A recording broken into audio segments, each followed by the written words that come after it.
Imagine invadir o cofre de banco mais seguro da França. Roubar 57 milhões de dólares em ouro, dinheiro e joias. Passar 4 dias inteiros dentro do cofre, bebendo e comendo. E sair deixando uma mensagem escrita na parede com tinta vermelha. Sem armas, sem ódio e sem violência. Esta é a história real de Albert Spaghiari. O homem que realizou o lendário roubo do século. Albert Spaghiari não era um criminoso comum. Ele era ex-militar, excêntrico e trabalhava como fotógrafo de casamentos em Nice, no sul da França. Ele adorava chamar atenção. Adorava aventuras. Acima de tudo, queria ser rico. Em 1975, Spaghiari voltou sua atenção para um alvo específico. O Banco Société Générale. O cofre era considerado completamente impenetrável. Mas Spaghiari descobriu algo surpreendente.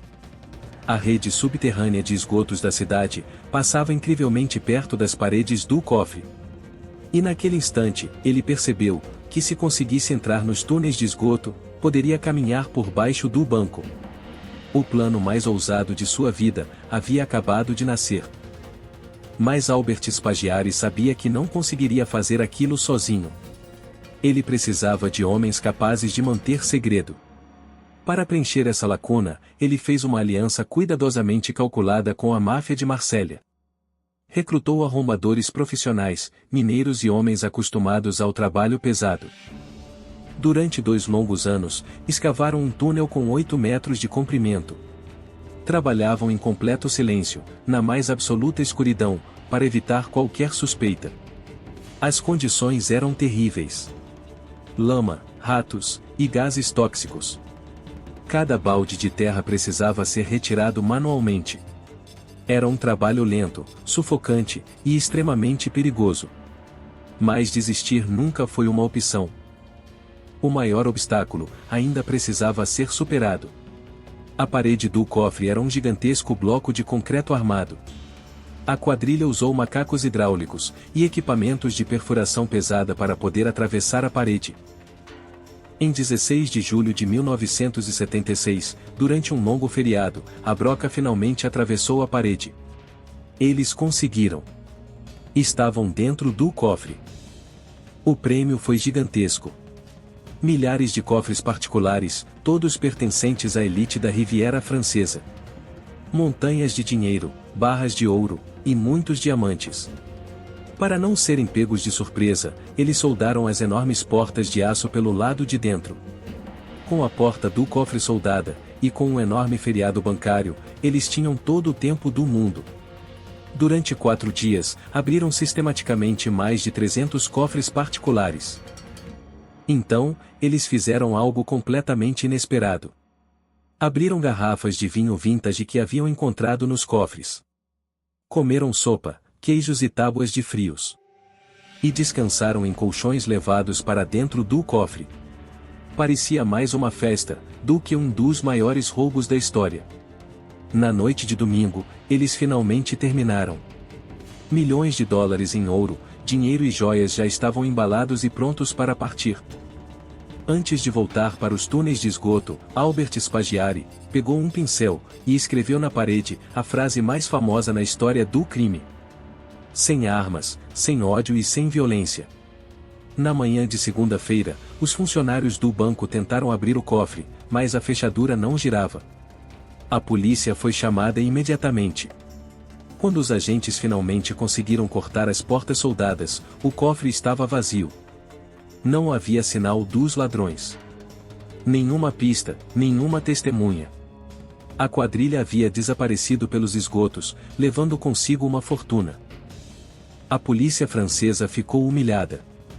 Mas, surpreendentemente, grande parte da população adorou a história. Da noite para o dia, Albert Spaghiari virou uma espécie de herói popular. Afinal, ele havia roubado os ricos, sem machucar ninguém. Jornais do país inteiro estampavam sua história. As pessoas comentavam o caso em cafés e restaurantes.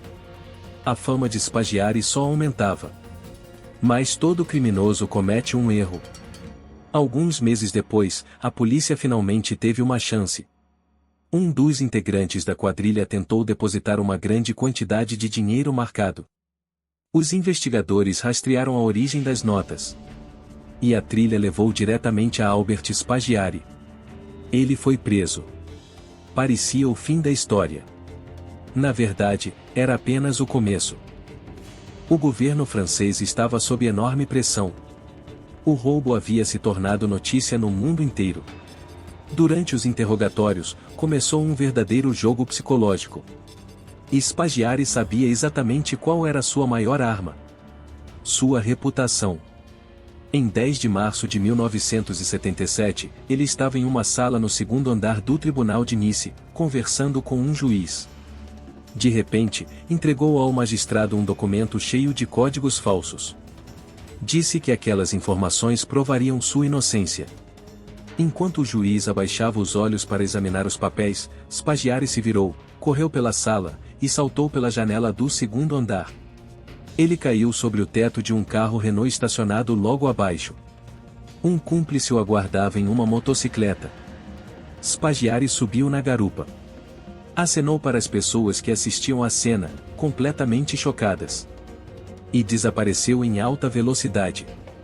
Em poucos segundos, ele havia sumido. Em menos de 10 minutos, as fronteiras do país foram fechadas. Voos foram cancelados. Postos de controle surgiram por toda parte. Mas já era tarde demais. Albert Spaghiari havia desaparecido. Como se tivesse evaporado. Alguns meses depois, ele voltou a provocar as autoridades. Enviou a um jornal local uma fotografia sua acompanhada de uma mensagem curta e debochada. Saudações de Albert.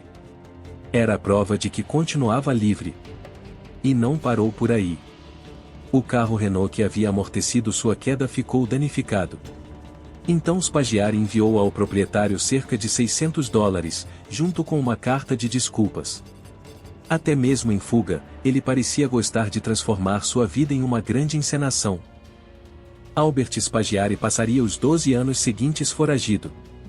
Condenado à prisão perpétua, conseguiu realizar algo quase impossível. Viveu o resto da vida como um homem livre. Enquanto as autoridades o procuravam, ele viajou por vários continentes. Mudou a aparência por meio de cirurgias plásticas. Concedeu entrevistas à imprensa. E até publicou livros nos quais zombava abertamente dos investigadores que tentavam capturá-lo. Sua fama o aproximou de outros criminosos lendários. Em 1981, Spaghiari encontrou-se no Rio de Janeiro, com Ronald Biggs, famoso por participar do grande roubo do trem da Inglaterra. O encontro entre dois dos fugitivos mais conhecidos do mundo foi registrado em vídeo. Uma rara oportunidade de ver, lado a lado, homens que haviam se tornado símbolos de alguns dos crimes mais audaciosos do século XX. Apesar de ser um dos criminosos mais procurados da França, Spaghiari ainda encontrava maneiras de voltar ao seu país. De tempos em tempos, visitava secretamente a mãe e a esposa. Mas havia uma pergunta que continuava sem resposta. O que aconteceu com os 46 milhões de francos? O dinheiro nunca foi encontrado. A fortuna simplesmente desapareceu. E se transformou em um dos maiores mistérios da história criminal moderna. No fim das contas, apenas 4 homens foram condenados por participação no roubo. E cada um deles passou apenas alguns meses atrás das grades. Albert Spaghiari jamais enfrentaria a justiça. Ele morreu de câncer em 1989. Mas nem a morte encerrou sua lenda. Amigos teriam secretamente levado seu corpo de volta para a França. O corpo foi deixado no quintal da casa da mãe de Spaghiari. Assim, ele poderia ser enterrado em sua terra natal. Albert Spaghiari foi um ladrão genial. Um fugitivo por toda a vida. E o arquiteto de um dos assaltos a banco mais ousados já realizados. Mas ele deixou para trás algo maior do que um crime. Deixou um mistério. E até hoje, ninguém sabe o que realmente aconteceu com os milhões desaparecidos. E você?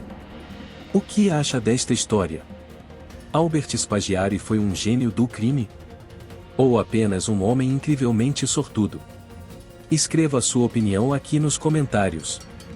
Se gostou do vídeo, deixe seu like, inscreva-se no canal e ative as notificações.